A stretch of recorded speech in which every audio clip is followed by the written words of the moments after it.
Hi, everybody. This is Tony Khan, the producer and director of Morning Stories from WGBH in Boston. John Sedgwick's family story is a part of American history.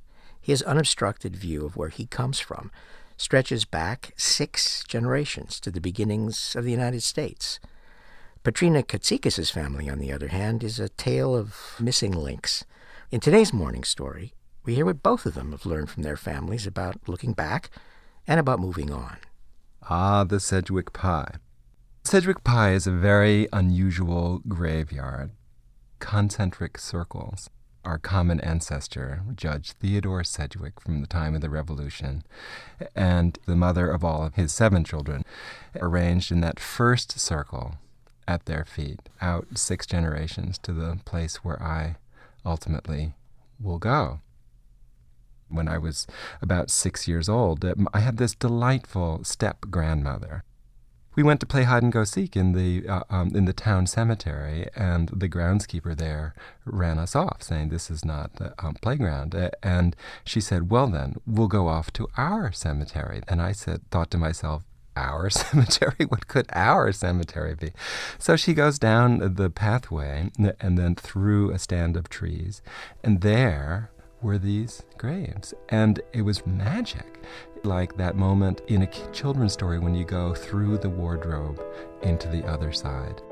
Oh my God, the whole little city of Sedgwicks taking their heavenly rest. I was raised by my mom, 2 sisters, single mom. We were on welfare in elementary school. My father left when I was 2. He was supposed to come and visit us regularly, and he maybe came a handful of times as we were children. My mom, it was never, "Oh, that bastard," or "Oh, that horrible man." She never did that. Even if she was thinking it, she would never let us see that. I remember it was a Sunday evening, and my mother called me and said that my Aunt Christine had called her and that our father was dying. We hadn't talked to any of that side of the family for years and years. I think he was given 2 weeks, and he pretty much died the next day. Sedgwicks have this unusual funeral procession. Like almost everything we do, there's a lot of ritual to it. And it consists of placing the body or the ashes, as the case may be, into a large casket, which is covered over with the Sedgwick pall, purple and white, and then taken by horse-drawn cart to the Episcopal Church. And then the long processional down Main Street, very slow, led invariably by my father. He was always the lead mourner. And we all pass by the grave, and we get a clump of the soil and drop it into the grave. Thump. Later, when I became a rebellious teenager and the 60s were fully upon us, I just thought this thing was sick, this very unseemly ancestor worship. Regular people didn't have this kind of thing. They didn't have, histories and lineage, and they didn't have graveyards like this. It wasn't just being dropped into the pie at the end of my life. It was dropped in the pie all through my life. Who the hell was I? My mother picked me up, and my mother doesn't speed, but she sped that night, and we sped up to Manchester, and my sister got a ride in. I just went because I felt that I would regret it if I didn't. And all I did was just said goodbye. And he was on a lot of drugs, and he was really out of it, so I don't even think that he knew who I was. He called me Katie, which was the name of his younger daughter, and he had 2 more children after us with future wives. He was on his 5th wife when he died. My sister actually stayed with him all night, and she was holding his hand when he died.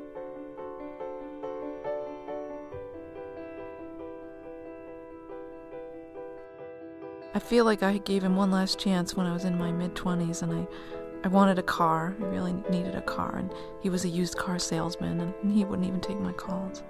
Then that was when I knew there would never be anything. Now I don't even have to worry about it. He's gone.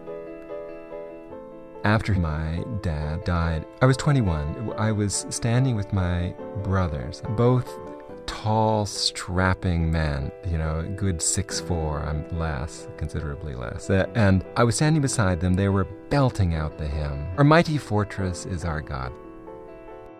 Well, I didn't get through more than 3 syllables of that before my voice completely choked up, and I just buckled. I can remember sitting in a chair and crying so hard that I saw stars.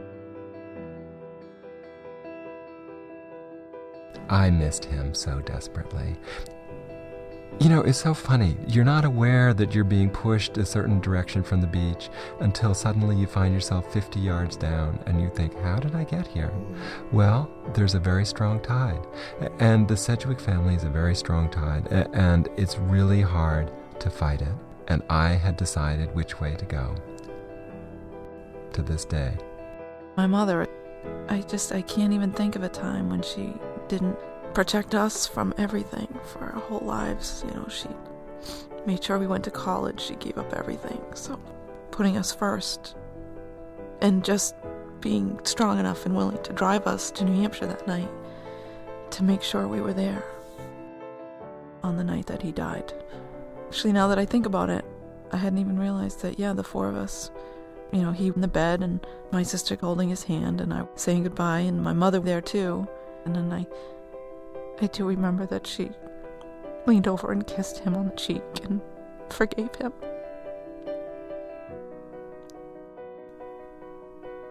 And I think she did that for us, so that we would forgive him. She wasn't doing it for herself. Caring is hard. Caring takes effort and courage, love, and trying to understand is so much better. They are not distant ancestors. So they're my brothers and sisters. And they struggled with the same things. This whole question of status, measuring up, fitting in. Man, that was true of all of them. And that is true of everybody. I think everybody is trying to measure up and fit in. I think that is what we're all trying for in this world. In a certain way, the dead do stay with us. And that's the blessing of this family, and I think potentially it's a blessing of other families. They live in us. They live in me, and it's a struggle. And I think that without that, it wouldn't have the value that it does. A quest for understanding and for reunion.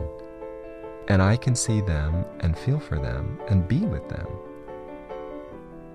I am buried in the pie, even as I stroll about its stones.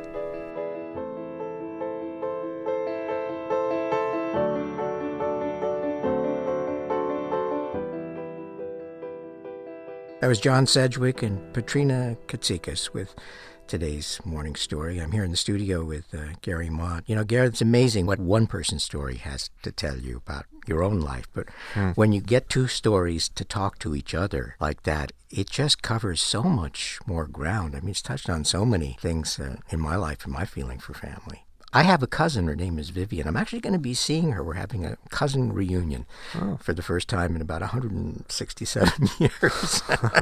She has a family tree chart now that's about 6.5 feet tall, which is 3 feet taller than just about any con has ever managed to get. And I'm really looking forward to traveling that family tree with her. Right. And it gives me a feeling of being part of an ongoing story. Right. I have an uncle who has always been a very proud Swede. He celebrates St. Lucia Day every December. He would always host a smorgasbord for the family. He would drink glögg at holiday time. He did some digging. Yeah. And lo and behold, Uh-oh. he's Finnish.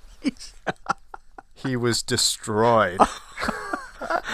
I feel for him, and I hope that he found in his now combined heritage an even deeper sense of belonging to that part of Europe. But even if you can only look back one generation, you're looking to something more than just who you are, and that just gives enormous fullness to your life. You know, when Petrina was telling me her story, and, you know, she was describing that moment the night her father died, and realized that, my God, that was the first time that she could remember the four of them had been together in the same room.